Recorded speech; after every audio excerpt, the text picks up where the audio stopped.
Boa tarde, internauta. Dando continuidade à entrevista da Valentina Greenhalgh. Tina, eu gostaria de saber como você lá que vive tanto tempo na Europa, 20 anos, né, que você me disse, como que o Brasil era visto há 20 anos quando você chegou lá e hoje no momento? Você pode dizer a respeito não só de combustíveis, como também do ponto de vista político, social e econômico. Eu acho que eu já comecei falando isso na última parte, mas o Brasil, hoje em dia, nos países europeus, principalmente na Inglaterra, é um país muito bem visto. O Brasil, ele está dentro de, principalmente, por exemplo, no meu caso, que é o petróleo, nós trabalhamos junto com a Petrobras, tentamos fazer estudos junto com a Petrobras. Eu já tive visita de químicos daqui do Brasil, não só uma vez ou duas vezes. Nós tentamos trocar ideias de desenvolvimento. O Brasil, ele está crescendo bastante. É um país que nós lá na Europa falamos é um país do futuro, aonde você tem um produto cru aqui que você consegue crescer, que você consegue produzir, você pode vender esse produto, você tem clientela para transformar esse produto aqui. É o país que vai daqui 10 ou 20 anos, é um país que todo mundo vai querer morar aqui. Com relação a como eu volto para cá, quando eu vejo isso, quando eu saí daqui, por exemplo, um exemplo muito simples, para sair, passar na alfândega e sair de dentro do aeroporto ou voltar para dentro do Brasil, demorava pelo menos 1 a 2 horas. Era incrível o que você tinha de burocracia, o que você não tinha de tecnologia. Hoje, quando eu vim, eu fiquei assustada. Demorou 10 minutos para passar. Extremamente positivo, sim, então, a evolução. Você tem tecnologia, você tem pessoas que capacitação. Sim, pessoas que falam inglês muito mais do que você tinha antes.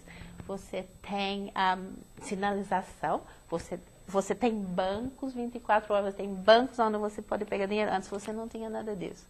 Você tentava falar com pessoas. Eu, tudo bem, falo português, mas meu marido, como era inglês, para ele demorou dias para sair de dentro do aeroporto, porque tinha que alfândega, tinha que tentar falar português, porque ninguém falava inglês.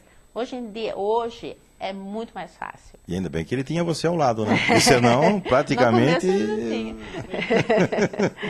O Brasil é um país que cresceu. Acho que eu sou muito orgulhoso do Brasil. Ok. E quando você disse assim, o Brasil é um país do futuro, o que é esse futuro? É curto, médio prazo? Você conseguiria dar uma estimativa para nós? O que você enxerga lá fora? Quem está lá no exterior, quem está na Europa? A economia, o que aconteceu com a Europa, por causa dos bancos, por causa da economia, a economia parou de crescer na Europa. O dinheiro perdeu o valor completamente na Europa. Aqui no Brasil, não. A sua economia cresce porque você tem produto cru para vender para outros países. Você tem uma grande quantidade de produto que você vende para a China, por exemplo. Sim. Então, você tem um produto que não tem em nenhum lugar. Você tem a tecnologia, você tem a pessoa para fazer, você tem pessoas para trabalhar, que você tem a mão de obra que em outros países não tem. Então, o Brasil, em curto período de time, vai ser o país que todo mundo vai querer vir trabalhar aqui. E como é que fica isso aí? Qual seria a política do governo brasileiro para controlar essa migração ou alguma coisa nesse sentido assim? Acho que você não tem que controlar. Se é bom, você deixa vir. Deixa vir? Sim. Do mesmo jeito que que pessoas que querem ir para lá,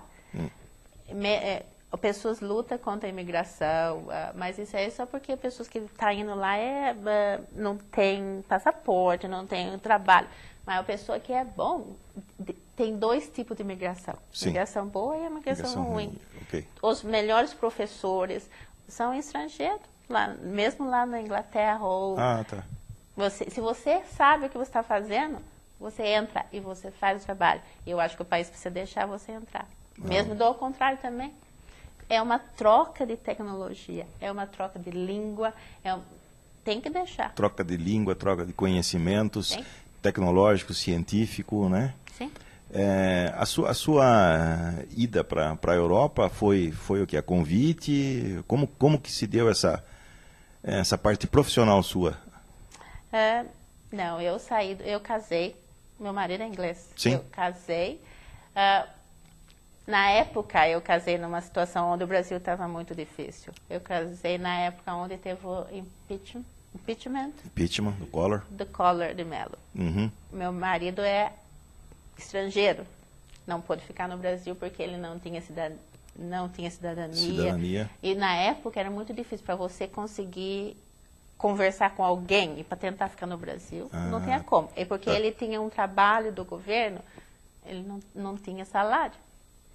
Então, nós tivemos que voltar para o país dele. Ou ele tinha que voltar para o país dele. Como eu estava casado com ele, eu voltei com ele.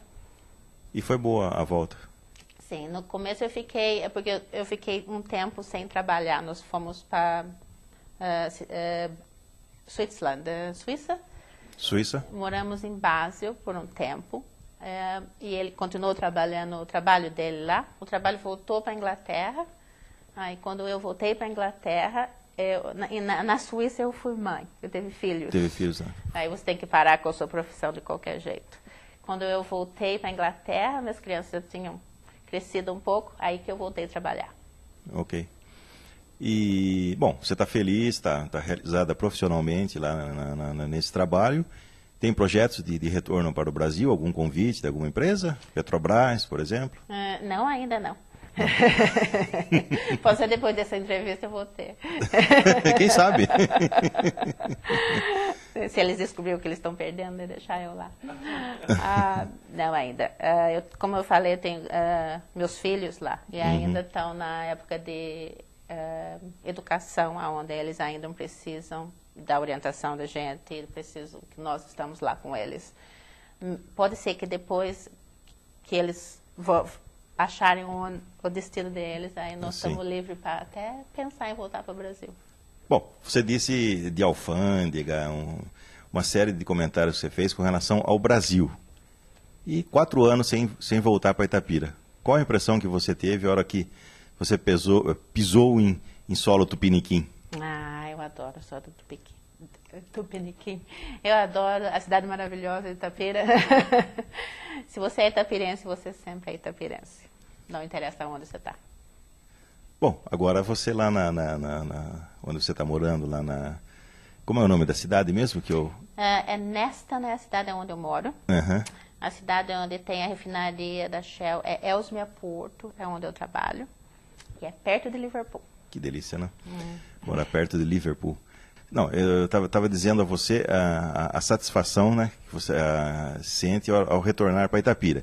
E agora, lá na sua cidade, você tem o portal Cidade Itapira, que você pode acompanhar todas as notícias em tempo real, a TV PCI também, tá? Lá você poderá matar saudades, apesar de que longe e de maneira virtual, né?